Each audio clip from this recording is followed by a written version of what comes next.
오늘 제목은 고백은 삶을 움직이는 힘이다, 이런 말씀을 함께 나누려고 합니다. 지금 마가복음의 중간 지점에 지금 와 있거든요. 실제로 공생의 사역에서 반환점을 돌아서 십자가를 향해서 점점 가고 있는데, 오늘은 제자들에게 그동안의 사역에 대한 종합시험을 치고 있습니다. 그 종합시험의 질문이 뭐냐? 너희는 나를 누구라고 하느냐? 이게 질문이에요. 그에 앞서 사람들에게 도대체 나를 누구라고 이야기하느냐 그렇게 물어봤죠. 그랬더니 어떤 사람은 죽은 세례 요한이 살아난 것 같습니다. 또 구약의 엘리야가 온 것 같습니다. 또 다른 선지자 같습니다. 이런 얘기를 하잖아요. 어떤 자료에 보면 왜 세례 요한이 살아났다고 하는가? 이들은 누구일까? 흔히 헤롯 왕가에 속한 사람일 가능성이 많다, 이런 얘기합니다. 왜냐하면 이 헤롯이 세례 요한을 목을 쳐서 죽였잖아요. 그 트라우마가 있는 거예요. 헤롯 안티파스가 나중에 비참하게 로마에 끌려가고 죽습니다. 그러니까 헤롯 왕가에 있는 사람들은 왜 이 헤롯 안티파스가 죽게 되었냐? 선지자 세례 요한을 죽였기 때문이다. 그런 트라우마가 있는 거예요. 그래서 예수님이 세례 요한과 똑같은 메시지, 그보다 더 강한 능력을 나타내니까 저것은 세례 요한의 영이 임한 것이다, 이렇게 믿은 거예요. 그러다 보니까 이런 사람들의 억측이 난무하는 가운데 다 틀렸지만 제자들에게 마지막에 묻습니다. 너희는 나를 누구라고 하느냐? 누구라고 생각하냐? 이 묻습니다. 자, 제자들이 이때에 상당히 당혹스러웠을 거예요. 뭐라고 이야기해야 되지? 예수님을 뭐라고 말해야 되지? 서로 이야기하다가 툭 튀어나온 사람이 있죠. 그가 누구죠? 베드로입니다.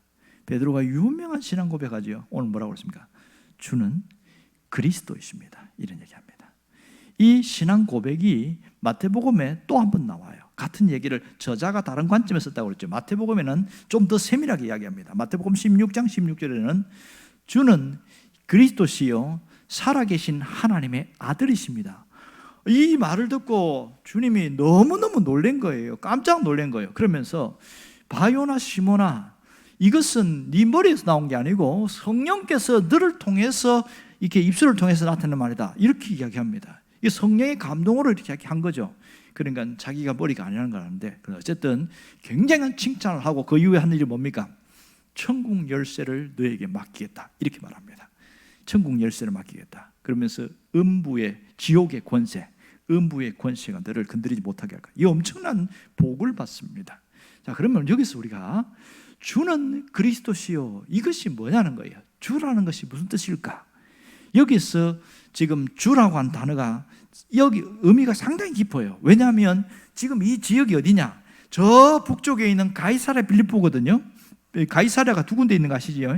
사도행전에 나오는 것처럼 요빠 항 근처에 있는 그 위에 있는 인공 도시인, 항구 도시인 가이사랴가 있고, 이곳은 저 헐몬산과 그 맨 끝에 바로 밑에 그 작은 옹달샘 웅덩이 같은 그런 호수, 작은 호수 사이에 있는 북쪽에 있는 지역인데, 이곳이 가이사랴 빌립보입니다. 자, 가이사라는 것은 황제의 이름이거든요. 황제의 이름을 따가지고 빌립보라는 지역이 있으니까 이거는 뭐가 있을까요? 신전이 반드시 있습니다. 이 지역에서 이 로마의 황제가 신이라고 한 그곳에 이 베드로가 그가 신이 아니고 주님이 신이십니다, 이 고백을 한 거예요. 주는 할 때 이 주는 주인이라는 것이죠. 모든 것을 통치하는 자, 이게 원뜻입니다. 세상의 모든 권세가 그분 안에 있다, 이게 주라는 뜻이거든요. 그래서 옛날에 황제를 부를 때 주여 이렇게 불렀거든요. 황제를 부를 때 그냥 이름 부르면 큰일 납니다. 주여 이렇게 불렀던 것이. 그래서 여기도 베드로 똑같은 고백하죠. 그 다음에 그리스도가 뭐냐? 원뜻은 기름 부음 받은 자, 메시아, 이게 그리스도 뜻입니다. 그리스도. 그러니까 다시 좀 더 깊이 들어가면 인간의 구원을 완성하러 오신 분, 이게 그리스도라는 뜻입니다. 주는 그리스도 할 때 주는 모든 것을 통치하는 주인이시다. 그리스도는 구원을 완성하러 오신 분이다, 이 얘기잖아요. 근데 마태복음 16장 16절을 보면 하나 더 있죠. 살아계신 하나님의 아들입니다, 이렇게 표현했어요. 하나님의 아들이라는 게 무슨 뜻일까요? 성자 하나님, 다시 말해서 주님은 하나님이십니다. 이런 뜻이에요. 하나님이십니다. 그러니까 정리를 하면 주는 그리스도시요, 이것은 예수님의 인성을 강조한 뜻이고, 살아계신 하나님의 아들이십니다는 신성을 강조한 거예요. 그 신앙 고백 위에 주님의 인성과 신성, 참 사람이시요 참 하나님이신 그분에 대한 온전한 고백이 이 고백 속에 담겨 있는 거예요. 굉장한 거죠. 세상에 이렇게 정확하게 주님에 대해서 고백할 수 있다는 것은 얼마나 놀라운 은혜인지 모릅니다. 그리고 이런 고백이 쉽지는 않고요. 그러니 이 고백이 단순히 자기 머리에서 나온 게 아니고 성령께서 너를 통해서 그렇게 고백하게 한 거다, 이렇게 하면서 정확하게 정리까지 해줍니다. 자, 그러면 우리는 무슨 신앙 고백을 하고 있느냐, 이걸 생각해 봐야 됩니다. 매주일마다 예배당에 와서 기도하고 찬송 부르고 말씀 듣고 이러면서 또 그렇게 예배 드리잖아요. 근데 나는 무슨 신앙 고백을 하고 있는가, 이 점을 우리가 깊이 생각해야 됩니다. 오늘 여기서 고백이 뭡니까? 고백은 내가 갖고 있는 신앙을 표현하는 것, 이게 고백이잖아요. 고백은 숨겨져야 됩니까? 드러나야 됩니까? 당연히 드러나야 되는 거죠. 고백은 드러나야 됩니다. 여러분, 신앙이라는 것은 그냥 마음으로 믿는 것을 끝나면 되는 게 아니에요. 뭘 해야 돼요? 입으로 시인해야 됩니다. 그래서 사도 바울에서 로마서 10장 10절에 유명한 말씀하잖아요. 뭐라고 이야기합니까? 사람이 마음으로 믿어 의에 이르고 입으로 시인하여 구원에 이르느니라. 놀랍지 않아요? 그러니까 신앙이라는 고백은 반드시 감추어진 것이 아니라 드러나야 된다, 이 얘기를 하는 겁니다. 드러나는 것이 얼마나 중요한지 몰라요. 여러분, 결혼식 할 때에 사람들 앞에서 결혼식을 공개적으로 하고 결혼을 신혼 살림을 사는 사람도 있고, 뭐 어떻게 하다 보니까 결혼식도 못하고 유야무야로 그렇게 살아가는 사람도 있습니다. 동사무소에 갖고 혼인신고하는 것은 결혼식을 하든지 안 하든지 아무 상관없어요. 그 사람들은 그게 대해서 개념치 않습니다. 그런데 결혼식 하는 것과 안 하는 것은 무슨 차이가 있는 거예요? 어쩌다 보니까 당신들 결혼했어? 언제 했어? 그냥 살아요. 그거 하고 사람들을, 그 가족들을, 친지들을 이렇게 초청해서 결혼식을 한 다음에 사는 거하고 다른 게 뭐죠? 결혼은 숨기는 것이 아니고 나타내고 공포하는 거죠. 그래서 사람들로부터 당신들은 부부입니다, 이것을 공개적으로 인정하는 것이 결혼식입니다. 여러분, 물론 뒤늦게 아이를 둘 놓고 결혼식 하는 사람도 있긴 해요. 그래서 왜 하냐면 그런 자기 고백이 중요하기 때문에 결혼식을 혼인식을 하는 거예요. 어쨌든 그와 같이 신앙도 마찬가지예요. 주님에 대한 공포, 공개적인 것을 드러내는 것이 중요하고요. 또 하나는 신앙 고백은 집단적이지 않고 개인적인 고백입니다. 신앙 고백, 내가 주님을 믿는다는 신앙 고백은 개인적입니다. 우리는 예수 믿는다고 해서 위해를 가하거나 월급을 깎거나 그리고 상당한 불이익을 당하는 그런 일이 별로 없잖아요. 근데 이슬람권에 있는 사람들은 예수를 믿는다는 공개적인 고백을 하게 되면 그때부터 심각해집니다. 가정 안에서 그 집단 공동체에서 쫓겨납니다. 그리고 혜택을 못 받아요. 그리고 사회보장제도인 우리가 말하면 여러 가지 보험이나 이런 거 다 없어져요. 그러니 예수 믿는다고 공개적으로 하는 건 너무너무 힘든 일이에요. 가장 예수 믿는다고 공개적으로 하는 게 뭐죠? 세례식입니다. 세례식. 세례를 받았느냐 안 받았느냐 그거 갖고 정확하게 하니까 세례 받으면 목숨 걸어야 돼요. 그런 일이 정말 많잖아요. 그럼에도 불구하고 세례를 받습니다. 왠지 아세요? 이 신앙 고백은 공개하는 것이고 개인적인 거니까 이런 일이 있습니다. 그런데 어떤 분에게 물었어요. 당신은 예수를 믿습니까? 이렇게 물었더니 뭐라고 그러는지 아세요? 제 아내가 교회 열심히 잘 다니고 여전도 회장입니다, 이러는 거예요. 아니 그거 말고 예수 믿냐고요? 그랬더니 우리 집안에 목사가 있습니다. 그리고 누구누구 장로예요, 이런 얘기하는 거예요. 그게 아니라 당신 예수 믿습니까? 그랬더니 제 아내 치맛자락 잡고 갈 겁니다, 이렇게. 왜 엉뚱한 얘기하는 거예요? 지금 뭐가 없는 겁니까?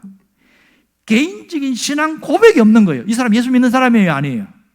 그냥 교회 다니는 사람이지 이거는 신앙인이라고 말은 못합니다. 종교인입니다. 엄격하게 구분되어야 되는데 종교인은 구원 못 받습니다. 종교생활은 가짜입니다. 신앙생활이 진짜예요. 여러분이 종교생활 하지 않고 신앙생활 할 수 있길 바랍니다. 이 고백이 분명해져야 신앙인으로서의 자유함이 있어요. 자유함. 그러므로 이렇게 신앙적인 개인적인 고백을 하는 사람들을 뭐라고 하냐면 믿음이 있는 사람 이렇게 말합니다. 그렇죠? 그러면 진짜 믿음이 있는 사람인지 없는 사람인지를 어떻게 아느냐? 자신의 삶 전체를 내어 맡기는 그것이 있는 걸 보고서 이 사람은 진짜 믿음이 있는 사람입니다. 이게 믿음이 있는데 나 예수 믿어요 그런다고 예수 믿는 게 아니라 믿으면 증거가 있어야 되잖아요. 뭐예요? 내 삶 전체를 내어 맡기는 그런 신앙의 결단이 있어야 진짜 믿는 사람 맞네요. 당신이 믿는다니까 그거 진짜네 이렇게 이야기하는 거잖아요. 그런데 흔히 이 신앙생활을 고행이나 열심히 하는 것이 진짜 믿는 것으로 잘못 배운 사람들이 있기는 해요. 그거는 첫 번째가 아니고 두 번째입니다. 뭔가를 열심히 하는 것이 신앙생활이 아니라 신앙의 고백이 가장 첫 번째고 그 다음에 그것이 고맙고 감사해서 열심히 하는 것인데 이걸 순서가 뒤바뀌면요 죽을 때까지 열심히만 하려고 그래요. 그러면 주님이 열심히 하는 것만 기뻐하는 줄 알고. 여러분 분명히 기억할 것은 열심히 하는 것보다 앞서야 될 게 뭡니까? 신앙 고백이에요. 신앙 고백. 베드로가 신앙 고백한 것처럼 내가 주님 앞에 신앙 고백하는데 우리가 할 수 있는 고백은 베드로처럼 하는 것은 아니겠죠. 어떻게 합니까? 주님은 나의 인생의 전부이십니다. 주님은 나의 주인이십니다. 이게 신앙 고백이잖아요. 한번 해볼까요? 주님은 나의 주인이십니다. 말만 하지 말고 진짜로 해야지.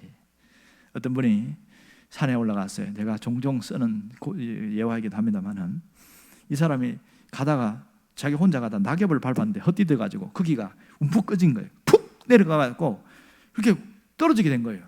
그러다가 나뭇가지를 탁 잡았어요. 그 순간 살았다. 그런데 지금 어떻게 올라가냐고 이 길을 어떻게 해? 그래서 살려주세요, 살려주세요, 하나님 살려주세요. 다급하니 하나님 부르는 거예요. 그랬더니 하나님이 반응하셨어요. 손을 놔라, 손을 놔라. 그 다음 어떻게 되는지 잘 아시죠? 하나님 외에 다른 사람은 누구 있어요?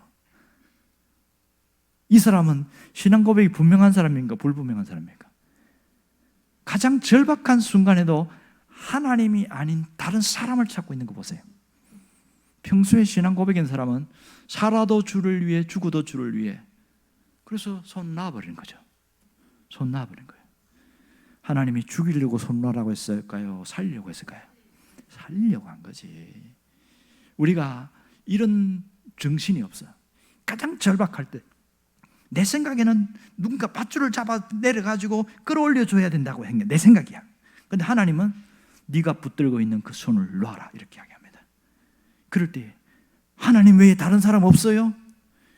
그런 정신을 가지고 신앙생활하는 사람입니다. 가짜입니다. 오늘부터 끊어버리길 바랍니다. 결단해야 됩니다. 그랬더니 그 뒤에 후속편이 뭐냐? 손을 놓으라고 해서 놓은 게 아니라 아무도 안 오니까 팔에 힘이 빠져갖고 손을 놨대요. 그랬더니 뚝 떨어졌는데 그 밑에가 낭떠러지가 1m밖에 안 되더래. 밑에 낙엽이 있어가지고 떨어졌는데도 하나도 안 다쳤다는 거예요. 인간이 얼마나 어리석은지 아시죠? 하나님은 때로는 살리기 위해서 네가 붙들고 있는 그 손 놔라 이렇게 이야기합니다. 이럴 때에 신앙 고백이 분명한 사람들 어떻게 할까요? 손을 놔버립니다. 주님께 자신을 내어 맡깁니다. 여러분 살고 죽는 것에 대해서 거기에서 고민할 필요 없어요. 맡기면 살릴 필요가 있으면 하나님이 살릴 것이고 더 이상 이 땅에서 삶이 필요 없으면 주님이 데려가시는 거 아니겠어요? 그러나 중요한 것은 마지막 순간까지 분명한 신앙 고백이 있는 것, 이것이 더 가치 있다는 것을 잊지 않기를 원합니다. 여러분 왜 신앙 고백이 중요합니까? 신앙 고백은 우리의 삶을 움직이는 힘이기 때문에 그렇습니다. 신앙 고백은 우리의 삶을 역동적으로 일으키는 에너지입니다. 따라해 봅시다. 신앙 고백은 우리의 삶을 움직이는 힘입니다. 그렇습니다. 내가 매일매일 신앙 고백이 있어야 됩니다. 신앙 고백. 그럴 때에 내 삶이 막 일어나게 되어져요. 아이고 죽겠다 하다가도 신앙 고백이 딱 들으면 갑자기 어디서든가 벌떡 힘이 생기는 거예요. 살 힘이 생긴단 말이에요. 여러분, 돈이 있다고 살아가는 것이 아니고 내 안에 뜨거운 열정이 있는데 살아가는데, 그 열정은 기반이 어디가 있어야 돼요? 신앙 고백이 있어야 돼요. 신앙 고백의 밑에 뿌리는 뭡니까? 말씀이겠죠, 당연히. 결국 말씀 위에서 신앙 고백이 쓰고 그 위에 열정이 생겨야 진짜가 되어지는 겁니다. 둘 다 빠져버리고 열정만 있으면 어떻게 될까요? 허상이 돼버리는 거예요. 허무해. 열심히 하면 할수록 허무함이 밀려와요. 왜? 신앙 고백이 없었고 그 밑에 말씀이 없으니까 뿌리가 없는 거예요. 그러니 힘든 거지. 여러분, 가장 밑바닥에 오늘 신앙 고백, 이 부분을 놓치지 않기를 원합니다. 그래서 예수 그리스도의 신앙 고백이 온전하면 삶 전체가 강하게 세워진다는 사실이에요. 내 삶을 움직이는 능력과 힘이 여기서 나온다는 걸 알면은 날마다 신앙 고백이 달라질 것입니다. 여러분, 날마다 믿음의 고백이 있기를 원합니다. 이런 거죠. 하나님은 나의 주인이십니다. 이렇게 고백하는 거. 신앙 고백 맞지요? 하나님은 나의 삶을 이끄실 분입니다. 이렇게 말하는 게 신앙 고백이에요. 매일의 신앙 고백을 따라서 우리는 삶이 달라집니다. 자, 죽을 것 같이 힘들어요. 너무 힘들어요. 그래서 앉아서 기도하는데 하나님 도와주세요, 살려주세요, 이렇게 기도하는 사람하고 신앙의 고백을 하고 난 다음에 기도하는 사람하고 굉장히 차이가 납니다. 도와주세요는 예수 안 믿어도 절에 가서 도와주세요 합니다. 그러나 절에 가서 신앙 고백하는 사람 아무도 없어요. 이건 기독교에만 있는 거예요. 주님은 나의 주인이십니다. 내가 주님께 맡겨드립니다. 이렇게 신앙 고백한 다음에 기도를 한다고 칩시다. 그 사람에게는 기도 끝난 이후에 불안함이나 두려움이 남아있을까요? 평안함이 있을까요? 후자지요? 내가 기도했는데 아직도 마음이 공허하고 아직도 내가 힘들고 뭔가 막 불안증이 있고 자꾸 두려움이 자꾸 밀려오고 이러면 기도 잘한 거예요? 못한 거예요? 뭔가 기도에 뭔가 좀 문제가 생겼어요. 그럼 뭐부터 해야 됩니까? 신앙 고백 위에 기도가 얹어져야 됩니다. 여러분이 이제는 이 하나만 놓치지 않으면 됩니다. 신앙 고백은 내 삶을 움직이는 힘이다. 신앙 고백은 내 삶을 일으키는 능력이다. 이것만 붙들면 기도가 달라지겠죠. 이런 고백 위에 기도하게 되어지면 이상하게 해결은 안 됐어요. 응답은 나중에 드디어 오는데 내 마음에 따뜻함이 밀려와요. 평안함이 밀려와요. 그리고 낙심했다가 소망이 생기고 자신감이 생기는 겁니다. 이 사람이 제대로 기도한 사람입니다. 이제는 기도의 패턴을 바꿀 수 있기를 바랍니다. 기도하겠습니다.